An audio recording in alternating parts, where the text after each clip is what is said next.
Huzaifa said, I cloned my site to a new domain as you suggested due to indexing with the old one or indexing issues with the old one, which is over 6 months over 6 months old, excuse me.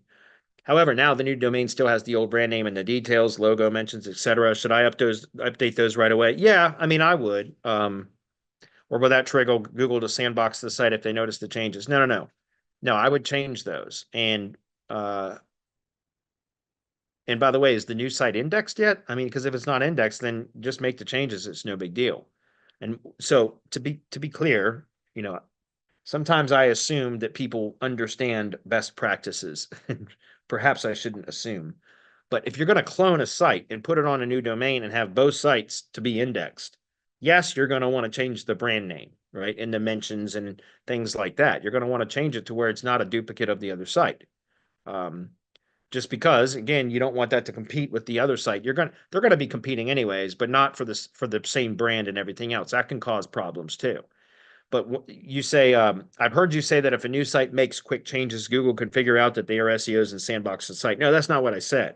You might have misinterpreted it that way. But what I was saying was that when you make significant on-page changes to a site, that you have to let it settle. Like once the changes are recrawled and reindexed, so recognized, once those changes are recognized by Google, you want to typically leave it alone for about 3 weeks, roughly, before making additional changes to see where it's going to settle in the search results. Because what happens is if you go in and you make a significant structural change, like you change the SEO title in the H1 or the structure of a page considerably, or change URLs and have to do a bunch of redirects and things like that, those are all what I call structural changes.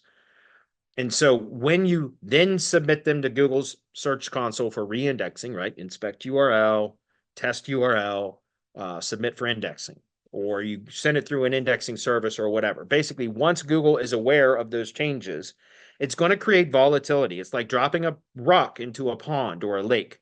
It creates ripples in the algorithm. And you have to wait for the dust to settle, those ripples to calm and to kind of settle to determine how that change affected the ranking or the positioning of that page URL in the search results, right? Does that make sense? Like, in other words, if you make a structural change and it starts making some volatile changes up and down, both positive and negative, which is normal, it's 100% normal.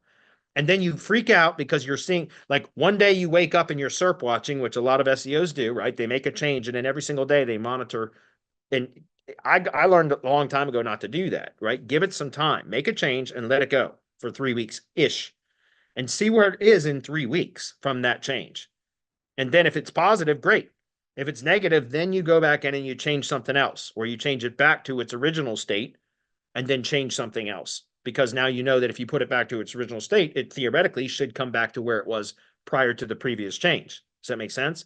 So if you revert that one change back to its previous state, and then you change something else, you can see, okay, well, here it was here originally, but now it was here. So I'm going to return it back to its original state, but then make some other change and see, does it cause an improvement or another drop, if that makes sense.